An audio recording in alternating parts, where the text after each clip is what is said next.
little. We're all the same a little. Someone just wanna be bad. Not gotten bad. All right, Footy and Frothies, Danaan and Daggy here with you to look back at as we get into the final four of the NRL season. How are you, mate? All right, doing well. Yourself? Yeah, not bad at all. Not bad at all. Can't complain. So, what'd you make of last weekend? Disappointing, to be honest. The Cowboys, we knew they had those type of performances in them. That was pretty much over fairly early. And then unfortunately, Manly's game was over 2 tackles in. Yeah, it wasn't even 30 seconds, and that was the end of the section there. We may as well talk about them, and then we'll touch on a few other things out of the weekend, given we've started there. But let's kick off with Friday night. What was it here? 26-18, Sharks over the Cowboys. Where I know you said it felt over early, and it did. Was it 24-0 half time?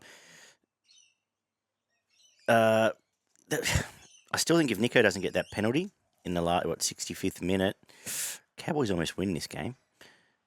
They had all the momentum, and yeah, potentially. I don't think they didn't deserve it. It's still a long way home, I know, Yeah. and I know they didn't deserve it. But gosh, it felt like the Sharks' middle completely collapsed in that second half. But let's get there.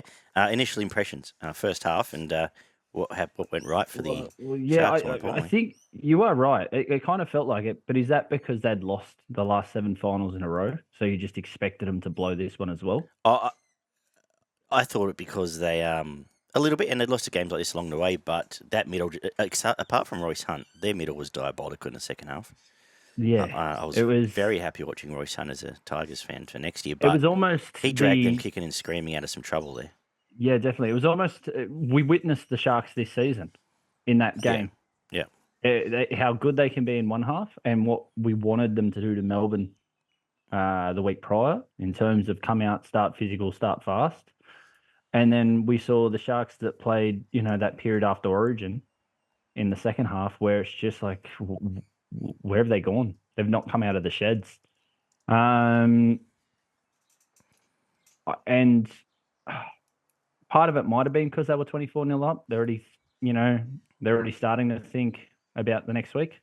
Trindle played amazing. Yep. I know he had the 6 on his back, but he played 7. Like he played halfback. So that was definitely working. Ramian was a huge in. I thought he had a great game. But yeah, it was just, it really was. It was a game of 2 halves where Sharks dominated the first, Cowboys, you'd say, dominated the second, but the Sharks just had that bit more in them in that first 40, which got them over the line in the end.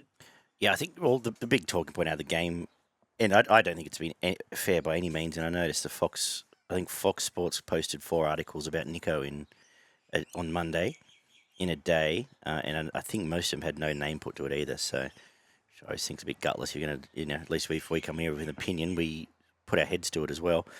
Yeah, exactly. I thought that was over the top, because end of the day, I mean, we've talked about him playing football. I don't think either of us really said he's a shit player or anything like that. I'm just not quite sure he's a game controlling top end number 7 if there's any knock.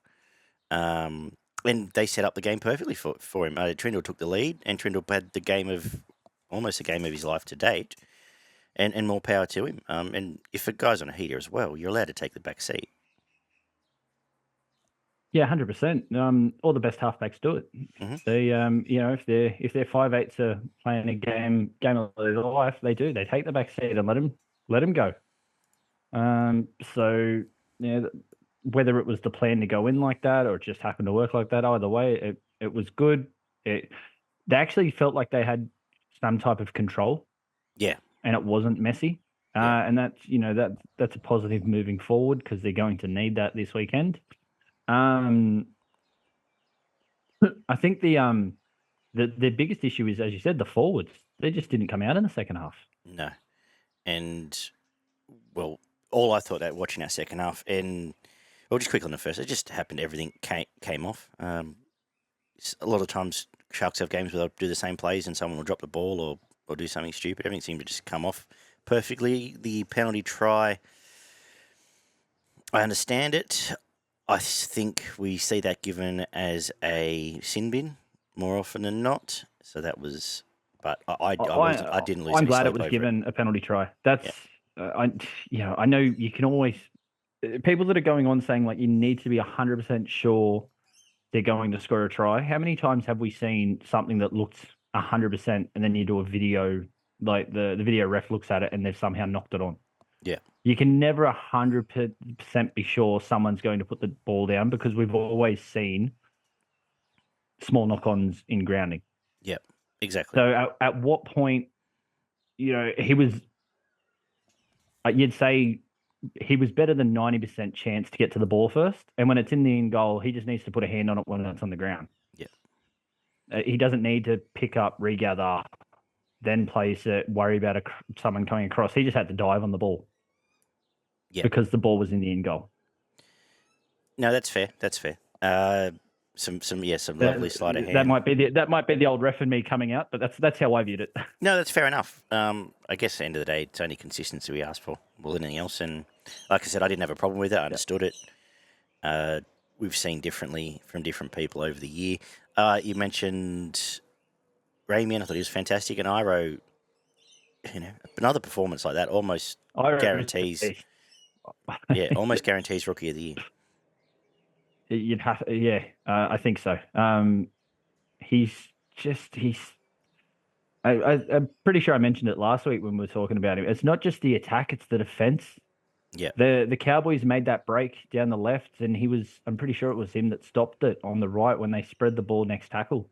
And it's little plays like that win you these type of finals games. You've got a massive overlap on your edge, and it's the young center that's able to kill the momentum. Absolutely. I thought Will Kennedy had a good game, actually. By some of the standards I've been critical of him this year, but thought he was pretty good. But across the board, first half, they were good. Second half, the forwards just didn't come out. Royce Hunt only 4 runs for 40 metres. One of those runs, I swear, he had 8 blokes hanging off him and dragged them out of trouble. It felt like he had a bigger impact than that. For the Cowboys, that second half comeback, I think Val led the way. It was 4 runs with 4 tackle breaks, though. Yeah, absolutely. Every run was impact. One of those runs, they were pinned nearly in their 40, and he dragged them into to get an attacking kick away rather than having to kick on the back foot. And it was at a time when if they hadn't got that kick away, it could have easily gone. Cowboys could have easily been. That was when they were marching downfield, and you felt they were just coming. Val, another great game. And I thought young Sam McIntyre was very, very good in this game. Thought he was tremendous off the bench. Lukey and Anna got going. Lukey got going late in the game. He went missing for most of that first half.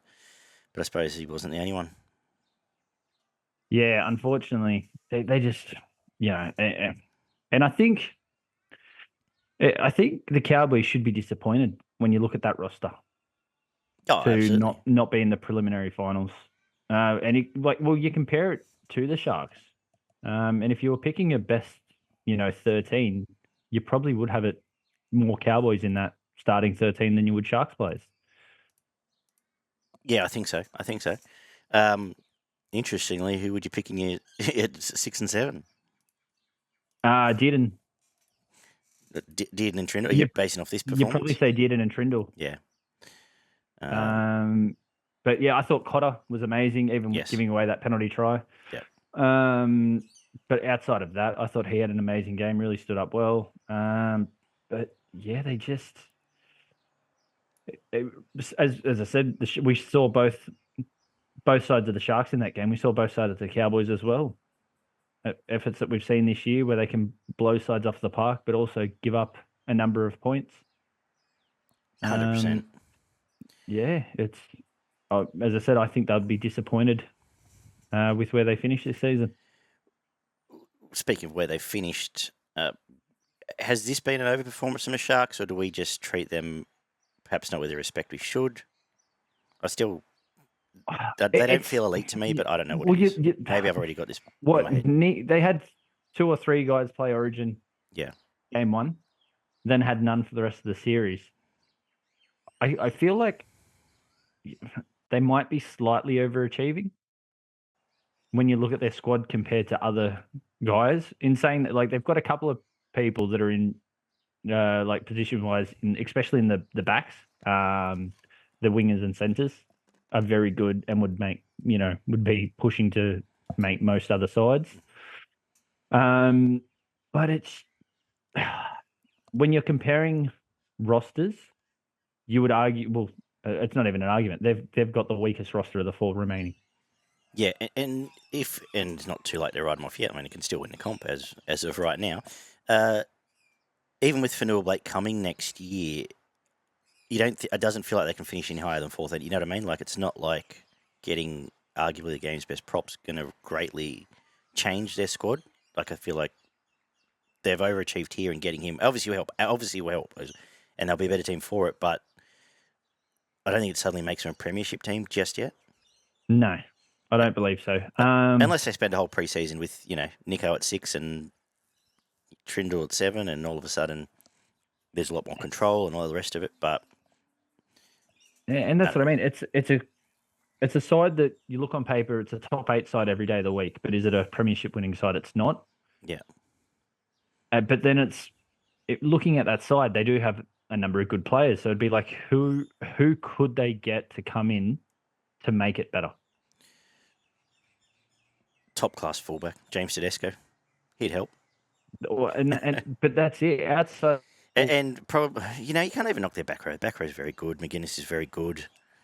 Maybe a prop will help. Maybe that's the only piece. I said, the fact their middle fell apart is they're getting a prop that's going to shore it up. It is an interesting one. I think I probably expected more long-term out of Hazelton, some of these guys haven't really peaked or have reached their peak, like your front rowers, etc. And that's the worry. If they have reached their peak, it's the worry, because if there is a premiership window, it means it's going to close if your forwards start going backwards. Yeah, exactly. Unless they've got replacements coming through.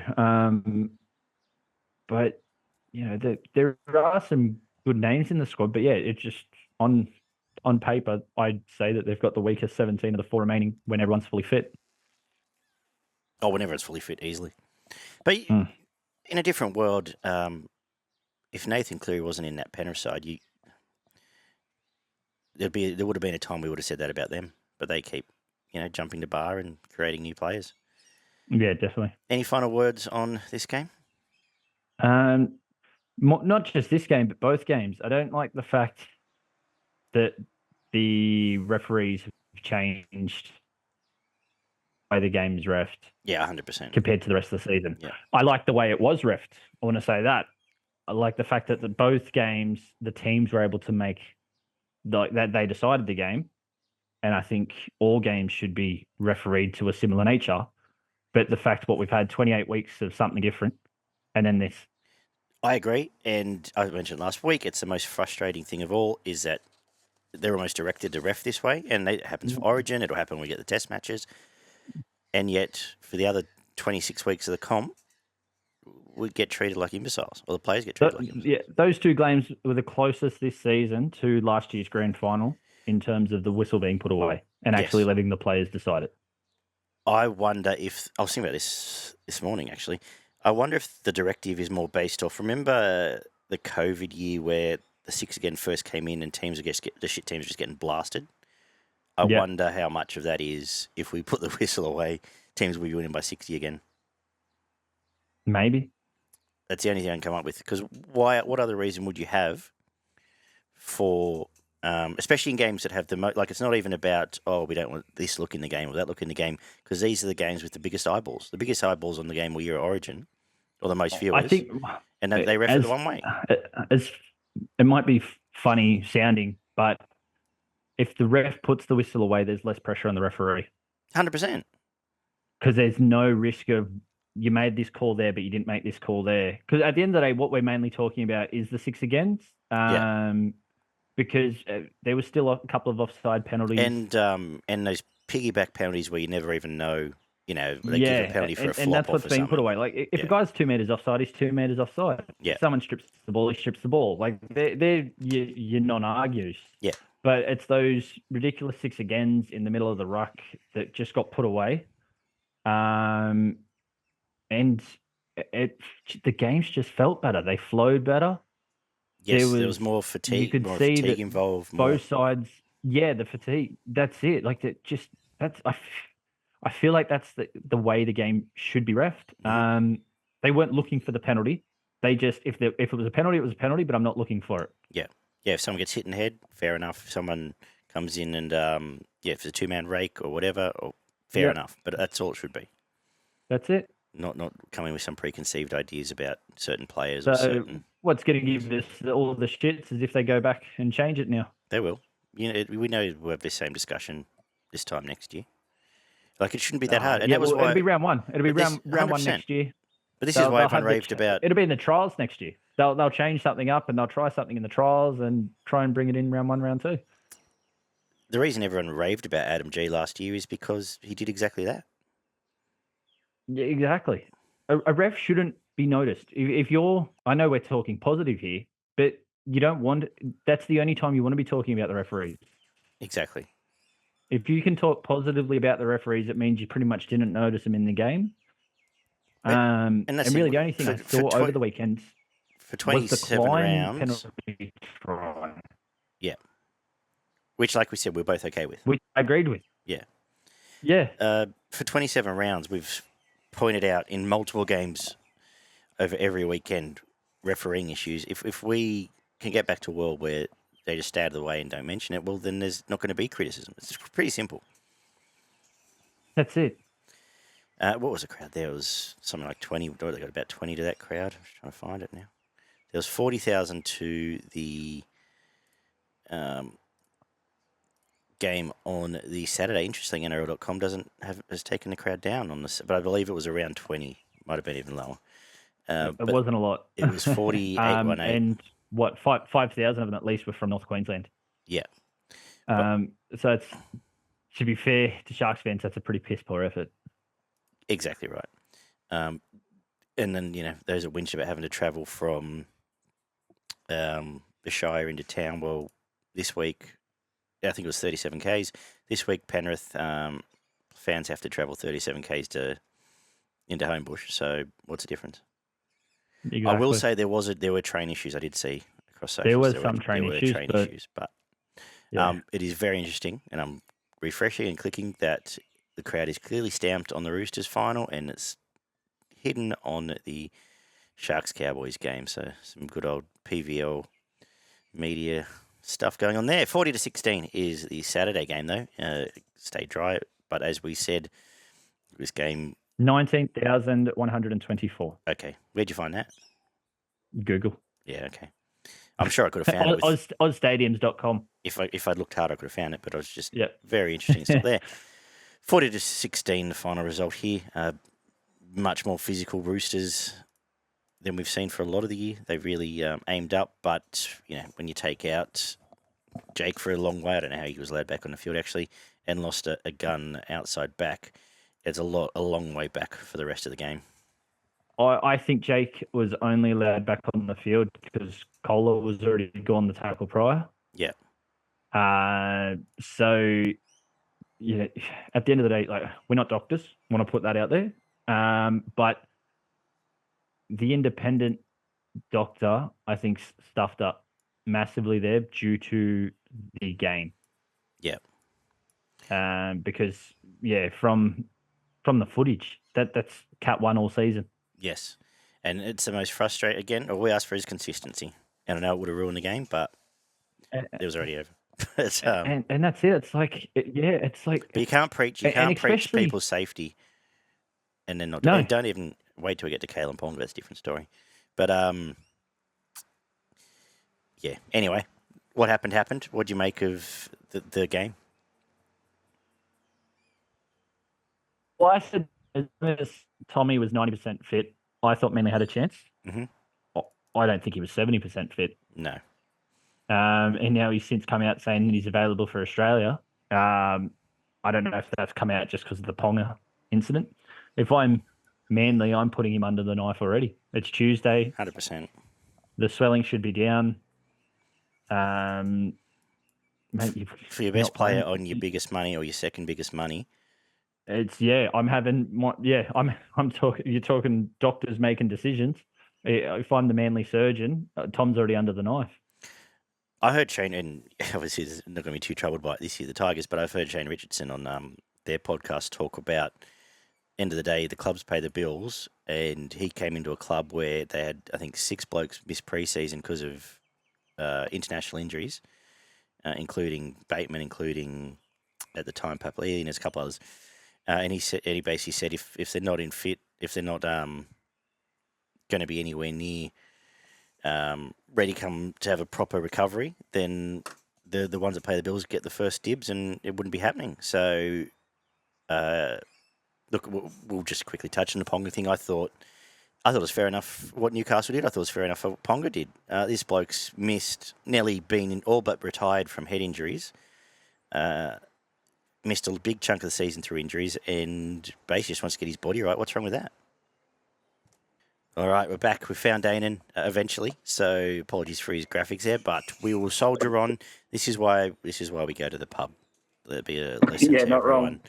But we'll soldier on. You're just talking about Kalen Ponga and what your thoughts were on that. Yeah, so pretty much. I would have just called Mao, let him know. At the end of the day, Edwards is.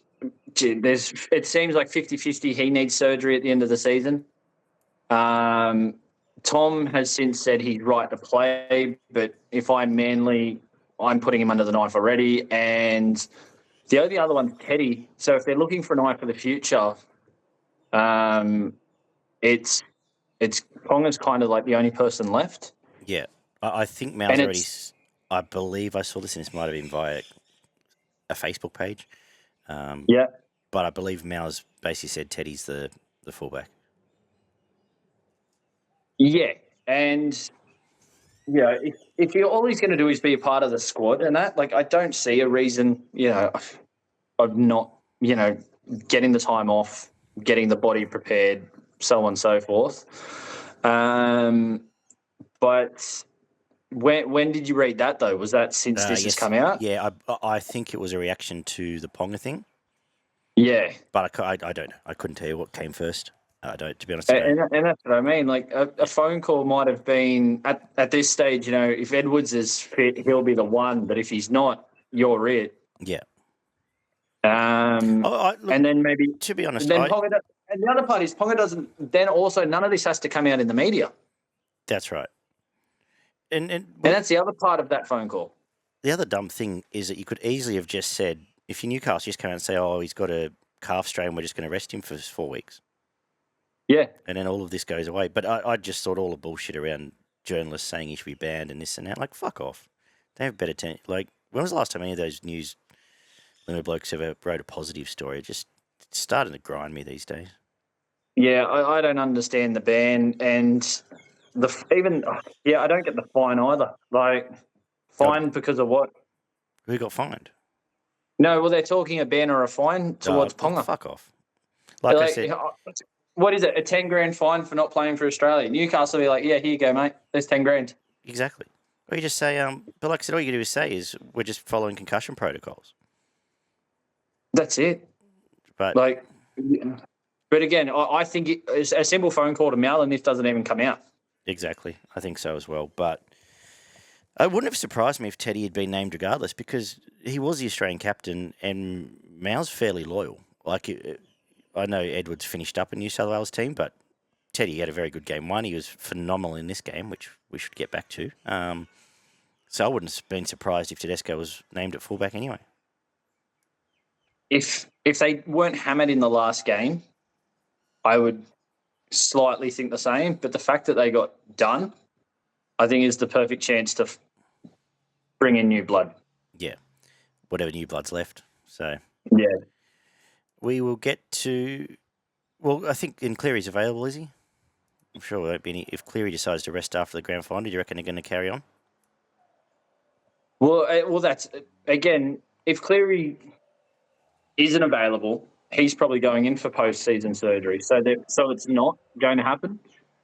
Yeah. Like all they needed to do is... Ponga's going in for a knee clean-out. Won't be able to run for 4 weeks. That's right. Yeah, exactly right. Anything like that. You know, there's so many things that they could have said and done. Yeah. But you know, and I actually am not knocking him for just being honest and doing the right thing. Like the sad thing is where the result of the media landscape is they're almost better off lying. Yeah. Like they actually got in the front foot, were honest. Like I think kudos to them. Yeah. And to Kalen. But anyway, back to this game. This game, where were we? 40-16. Teddy was phenomenal here. He was just out one of the best fullback performances all year, really. What do you have? Three try assists, 3 line break assists, 2 try assists, a couple of tries. Was just everywhere in a team that didn't have their halfback. So I can't knock the guy. He's had one of the best fullback seasons ever, really. If you look at game for game, he's easily been the best fullback for 26 weeks. Yeah, it's amazing. It kind of shows how much Origin potentially does take out of some of these top line players, and when you do start getting on the wrong side of, you know, in the 30s, how much it really does take out of a player. Yeah. You know, as good as he's been, I still believe it was the right decision with Edwards being picked. None of that. And at the end of the day, so do I. I'm not knocking Edwards. Yeah. I'm just saying, if anyone's going to beat Jerome Hughes for Dally M, it's James Tedesco. Put it that way. Yeah, most likely. But, you know, if I'm a Roosters fan, I don't mind Teddy not playing. Yeah, 100%. Because especially if this is the result. And he was, even to the point where there's some word that he might have been half on the outer 18 months ago. Now I think he's looking to contract extension.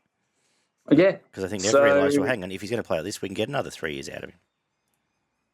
That's it. But yeah, I was actually just thinking, if Cleary does play for Australia, when's the last time both Origin captains weren't in the Australian side?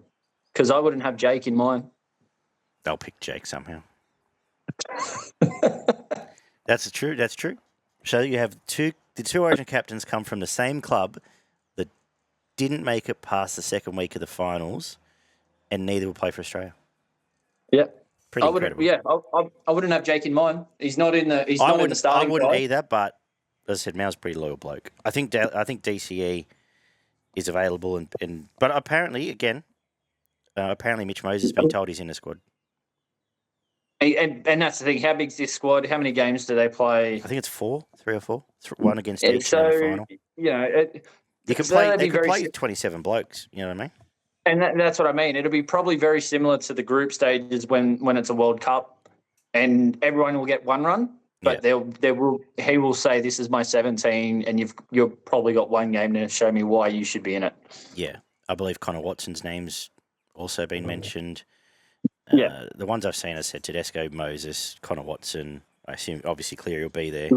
Lomax. Yeah, Lomax. Yeah. Okay, and I don't know. And again, I don't know who's playing for the Pacific Island teams and who's not, who's available and whatever. I don't know. Haven't studied. Don't particularly care that much. All right, Roos. Yeah. What did you take from this game though? I don't think there was much to take from it. Just due to what happened early on. It was pretty much Roosters' game from the first minute. Probably good that they didn't have to grind and work hard coming up against Melbourne this week. That's going to be a bonus for them. But outside of that, I don't Roosters play how we expected them to play. Yeah. And Manly just were unable to due to outside factors. Yeah, exactly. You can say they were slightly disappointing, but as I said, their best player was busted. Halves never really got into the game. What more can you say? Bloke's defending out of position. Yeah. Okay, that's a pretty quick review then, because I don't have much more to add apart from just. It's unfortunate, but it is what it is. In that, Roosters dominated, and it felt largely because of that first set. Yeah, they. We'll get to the preview in a sec. I'm just looking through the rest of this. News-wise, there wasn't a great deal else apart from the Ponga thing. I believe Addo Carr's potentially looking at a 4-week ban Some And there's a combination.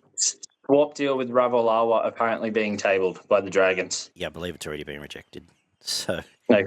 I did see a photo of Josh Adokar at the Tigers, allegedly behind the Tigers glass at their performance centre. Again, it's social media. Tell you what it is. I just saw another. I think it'll be just play on. The biggest thing he did wrong was probably lie to Gus. Allegedly Yeah. lie to Gus, if that's what is happened, whatever miscommunication happened there. Because otherwise it'd be like, everyone's already forgotten what happened with Trindle earlier in the year. Yeah, I exactly. dare say people already forgot what happened to Latrell. Hey, if Latrell's fit, does he play for Australia, or is he allowed to not declare himself? Well, he's playing in the Curry knockout, so I suggest he's fit then. I'd suggest he's fit. And if you think there's media backlash over Ponga not playing, imagine Latrell said no. If he gets picked, where does he have to miss the first game? I think that's how he doesn't get picked. I was going to say, Personally, wouldn't as I said, I've got. South would be pushing for him to get picked. If I was South, I would. Yeah, say he's available. If I'm Wayne Bennett, I'm calling Mao saying you better pick him. Travojevic is injured. Holmes is gone. Like, Bradley who are you Best, going to pick? Yeah, Best has a hamstring injury. But yeah, like who are you going to pick? Val. He's injured. Oh, true. Yeah, he broke his leg. Yeah, that's what I mean. Yeah, like if I'm Crichton. Wayne Bennett, I'm plays for calling Samoa. Mao to be like, I want him in that squad. He almost has to be. So yeah, Carraz. Anyway, let's not speculate. We will be back to do that season review today, and we'll hopefully do next week. I might see if I can get a panel together. We'll do it at the pub to be safer. But let's preview this, if that's right with you, boss. Let's preview this week. Let's put a pause in it now because my phone's going to die and the laptop's back up. So I'm going to try and swap back over. I'm just going to start loading it up now. All right. Technical difficulties have beaten us, so we're just going to wrap up the review show for now, for what that's been worth, and we'll come back and preview preliminary finals later on tonight. Keep an eye on that on YouTube, Spotify. You can check out as we head into spring, got Manikato Stakes preview coming with the Beaver tomorrow. Warwick Farm preview up by the time you watch this. There's also plenty going on this weekend. There's also an AFL Grand Final. But otherwise, take care. Talk soon.